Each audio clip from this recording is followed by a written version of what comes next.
శివుని చేతిలోని ఆ అవతారం నశించిందా? కారణమేంటి?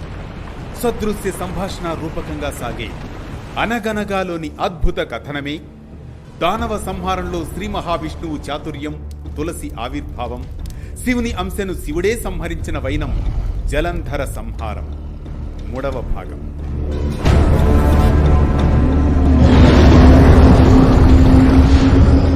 అనగనగా అది కృతయుగంలోని సమయం. కార్తీక మహాపురాణం ప్రకారం పృథు చక్రవర్తి నారద మహర్షిని తన సందేహ నివృత్తికై సంభాషించే సందర్భమని. దేవర్షి నారద తులసిని హరిప్రియ, విష్ణువల్లభ అని సంబోధిస్తారు. ఎందుకనగా నారద మహర్షి ఇలా చెబుతారు: ఓ రాజా, ఇంద్రుని అహంకారానికి శివుడు ఉగ్రరూపం చూపగా బృహస్పతి భక్తితో శాంతి స్తోత్రం చేస్తాడు. దీంతో శివుడు కరుణించి తన నుంచి వెలువడిన త్రినేత్రాగ్నిని సముద్రంలో పడేలా చేస్తాడు. ఆ శివాంశే జలంధరుడు బ్రహ్మదీవెనతో వీరుడవుతాడు. ఆదర్శ సతిగా బృందను స్వీకరిస్తాడు. శుక్రుని సహాయంతో దేవతలపై యుద్ధం ప్రారంభిస్తాడు. దైవ కర్తవ్యంగా భావించి గరుడ వాహనుడై యుద్ధరంగానికి చేరుతారు శ్రీ మహావిష్ణువు. ఇక్కడి వరకు నిన్న జరిగిన కథనం. ఇక తరువాయి భాగంలోకి వెళదాం. అనగనగా అంటూ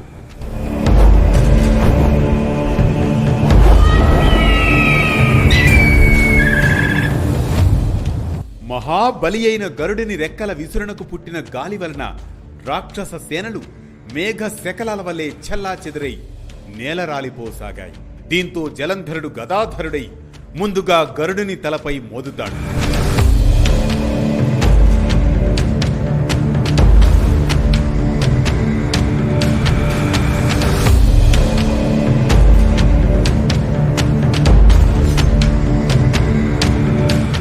గరుత్మంతుడు భూమిపై పడిపోతాడు. తక్షణమే విష్ణువు జలంధరుడి గదను తన ఖడ్గంతో రెండుగా ఛిద్రం చేసేస్తాడు. అలా జలధిసాయికి జలంధరుడికి బాహుయుద్ధం ఆరంభమవుతుంది. ఆ భయావాహమైన ఆ మనోహర కలహంలో జలంధరుని బల పరాక్రమాలకు సంతుష్టుడై, నీ పరాక్రమం నన్ను ముగ్ధుణ్ణి చేసింది, ఏదైనా వరం కోరుకో అని విష్ణువు అనగానే జలంధరుడు చేతులు జోడించి, బావా రమారమణ, నీవు నా యందు నిజంగా ప్రసన్నుడవే అయితే నా అక్కగారైన లక్ష్మీదేవితోనూ నీ సమస్త వైష్ణవ గణాలతో సహా తక్షణమే వచ్చి నా నివాసమును కొలువై అలంకరించు అని కోరుతాడు. సరే అంటూ తానిచ్చిన మాట ప్రకారం తక్షణమే దానవ మందిరానికి తరలి వెళతాడు శ్రీ మహావిష్ణువు.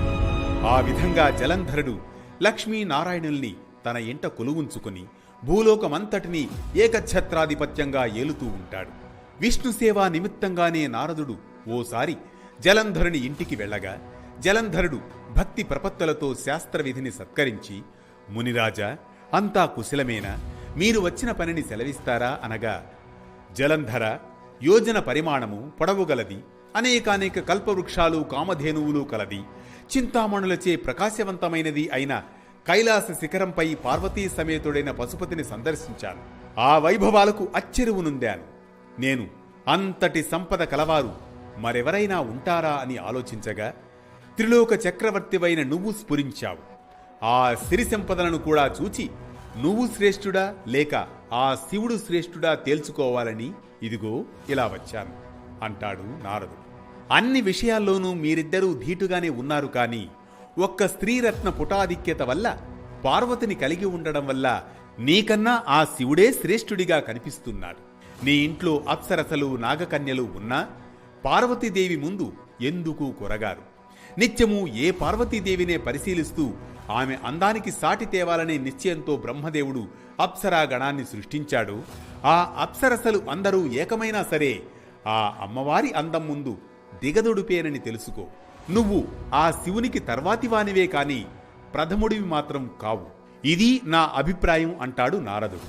అనంతరం పార్వతీ సౌందర్య ప్రలోభుడై జలంధరుడు మన్మథ జ్వరగ్రస్తుడవుతాడు. కాముకులకు యుక్తాయుక్త విచక్షణలు ఉండవు కదా. అందువల్ల జలంధరుడు రాహువును శివుని వద్దకు దూతగా పంపుతాడు. అంతట రాహువు, ఓ కైలాసవాస, ఆకాశంలోని దేవతల చేత పాతాళంలోని ఫణుల చేత కూడా సేవింపబడుతున్నవాడు, ముల్లోకాలకు ఏకైక నాయకుడు అయిన మా రాజు జలంధరుడి ఆజ్ఞ ఇది. వల్లకాటిలో నివసించేవాడివి, ఎముకలను ధరించేవాడివి, దిగంబరివే అయిన నీకు అతిలోక సౌందర్యవతి పార్వతీ సతిగా పనికిరాదు. ప్రపంచంలోని అన్ని రకాల రత్నాలకు రాజుగా ఉన్న మా రాజు జలంధరుడికి స్త్రీరత్నమైన పార్వతిని సమర్పించు, ఇది మా రాజాజ్ఞ అని చెబుతాడు రాహువు. రాహు అలా చెబుతూ ఉండగానే ఈశ్వరుడి కనుబొమ్మల కదలికలతోనే, ఆ భావంతోనే ఓ రౌద్రాకారుడైన పురుషుడు వేగవంతమైన పిడుగుతో సమానమైన ధ్వని కలవాడు ఆవిర్భవిస్తాడు. ఆ పౌరుషమూర్తి రాహువు మీదకు లంఘించబోగా రాహువు భయపడి పారిపోతాడు. కాని ఆ రౌద్రమూర్తి అనతి దూరంలోని రాహువును పట్టుకుని మృంగివేయబోతూ ఉంటాడు. రాహువు దూత కావున వధించడం తగదని రుద్రుడు వారిస్తాడు. దీంతో శివుని నుంచి వెలువడిన ఆ పౌరుషమూర్తి తన ప్రయత్నాన్ని విరమించుకున్నవాడై శివాభిముఖుడై, ఓ జగన్నాథ, నాకసలే ఆకలి దప్పికలెక్కువ, వీరిని తినవద్దంటున్నావు కనుక నాకు తగిన ఆహార పానీయాలేమిటో ఆనతివ్వు అని కోరుతాడు. హరుడు అతన్ని చూచి, నీ మాంసాన్ని నువ్వు ఆరగించు అంటాడు. శివాజ్ఞబద్ధుడైన ఆ పురుషుడు తన శరీరంలోని శిరస్సును తప్ప తక్కిన అన్ని భాగాల మాంసాన్ని తినివేస్తాడు. తరువాత రాహువు తనకది పునర్జన్మగా భావించి భయ విముక్తుడై జలంధరుని దగ్గరకు వెళ్లి జరిగిందంతా చెబుతాడు. కోపోద్రిక్తుడైన జలంధరుడు శివుని మీద రణభేరీ మోగిస్తాడు. కోట్లాది సేనలతో కైలాసం వైపునకు జలంధర దండు కదులుతుంది.